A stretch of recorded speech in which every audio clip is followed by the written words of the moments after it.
Hey guys, Anime Gypsy here with Boruto episode 41 review, and I have to say, I like this episode more than last episode. I think this episode hands down beats last episode. Now, each episode um, has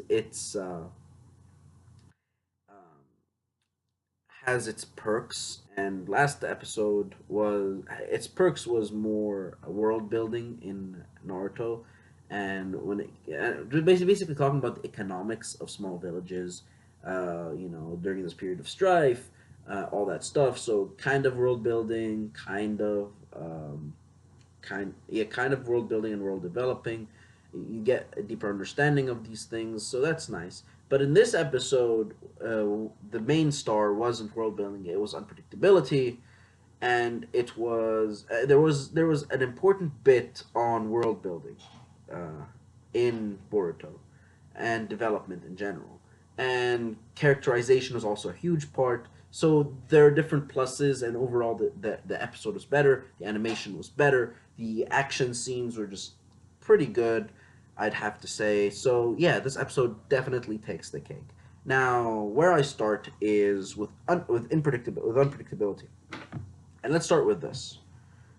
When that villager did the genjutsu last episode, I just thought that he was one of the ninja. That he was a ninja from the get go, but apparently not. And then this is one point for unpredictability. Second point, he says that he murdered Kari's father, which is not the point in unpredictability. The second one, but the second point is the fact that he didn't last long afterwards. What I'm saying is, when he said that, you would expect, okay, it's gonna be one of those redemption things, isn't it? Where she decides to kill him, and she either kills him or lets him go at the very end, or maybe he's the final boss, or maybe this, maybe that. But apparently, no, he was just an employer, and then he got murdered, straight murdered out of nowhere. And by the voice actor for that side character, the voice actor for that side character did a very good job at delivering the line that revealed that he was the murderer of the previous village head.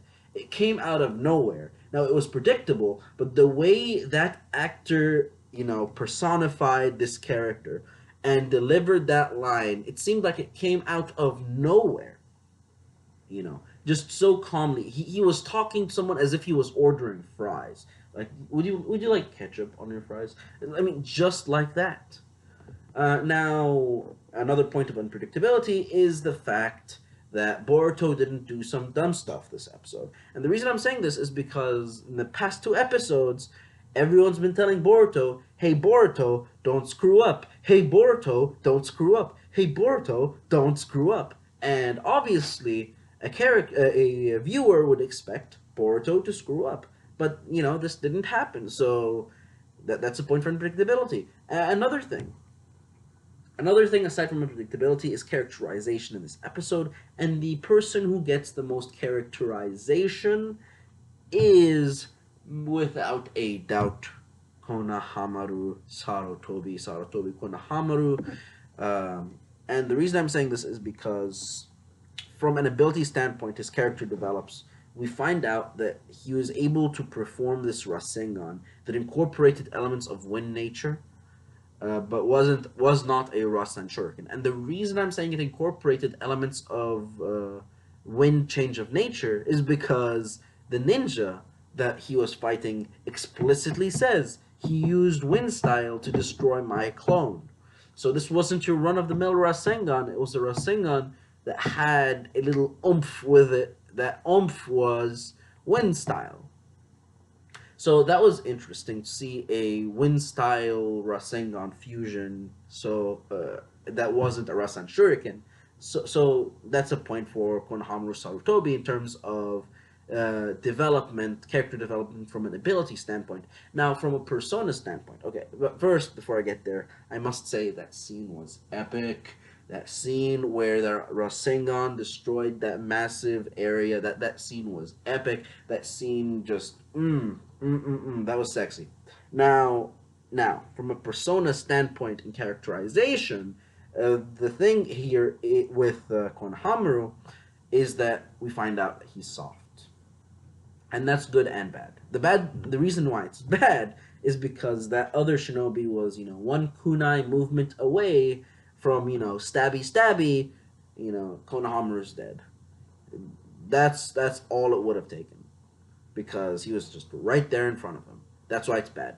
The reason it's good is because it differentiates him from other Naruto characters that he may be associated with. Let me give you an example. If that was Kakashi, if that was Kakashi in that situation, that guy would have died. If it was Shisui, that guy would have died. If it was Itachi, that guy would have died. If it was Minato, that guy would have died. If it was Asuma, that guy would have died. If it was the third Hokage, Hiruzen, that guy would have probably died. If it was, you get my point. The only person that, we're drawing a likelihood to with Konohamaru is a quasi Naruto personality, because the only person that wouldn't really murder him would be Naruto in my perspective. Yeah, that's the only thing I'm getting at here, because I mean this is a way of drawing a connection between Konohamaru and Naruto, where, oh, they're softies and that's what makes them good, but actually in my perspective that's why they're inefficient and they rarely get the job done. But that aside. What was I gonna say? Oh yeah, we get the Team 7 combination. Okay, no, actually, first, let's talk about world building from the perspective of the shinobi industry, and let me spit some economic knowledge on you. When service supply goes down in demand, the demand for this service that is supplied goes down, therefore the service is not needed, and the quantity of service producers decreases due to the lack of demand in that particular service. What I'm trying to say is the service supplied here is shinobi stuff. Basically, hey, I'm a ninja, that sort of thing. So when the service supplied goes down because of the Great War, people have to be put off their job. Hey, I'm sorry, it's really peaceful nowadays. We really don't need people with the ability to kill other people, so we have to lay you off. I'm sorry, man. That's just how the world works. Just go find a job, do something peaceful, make some tea, you know.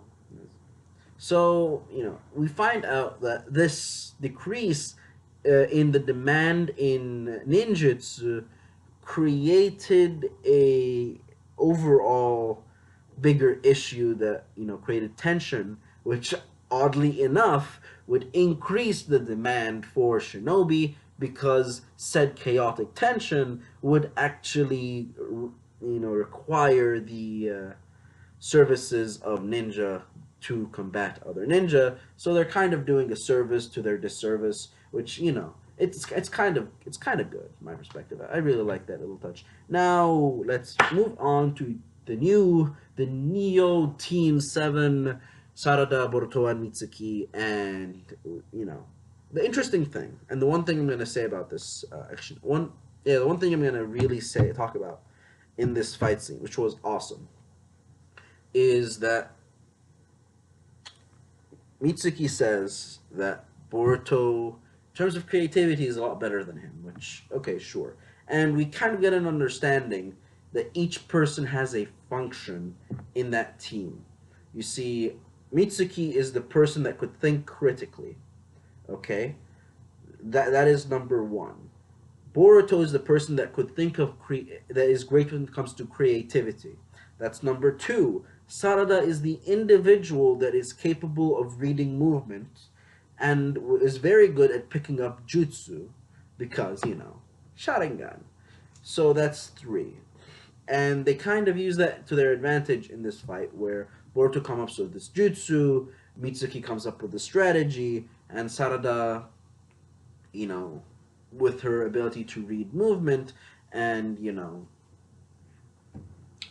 perform jutsu, was able to do the finishing blow. So that was nice. That was nice. I really liked that episode because of those two things, because of those two fights, because of character development, because of world building. So yeah, in terms of character development, world building, this episode definitely gets a 5 out of 5. Actually, no, my scale is out of 10. What am I saying? This episode overall is a 9.5 out of 10. Actually, no, I'm going to go down. It's a 9 out of 10. It's a 9 out of 10. It's a pretty good episode. But I'm going to leave like the 10 out of 10 for like yo status episodes like King Goo would say. Now until next time guys, this is Anime Gypsy and I'm out.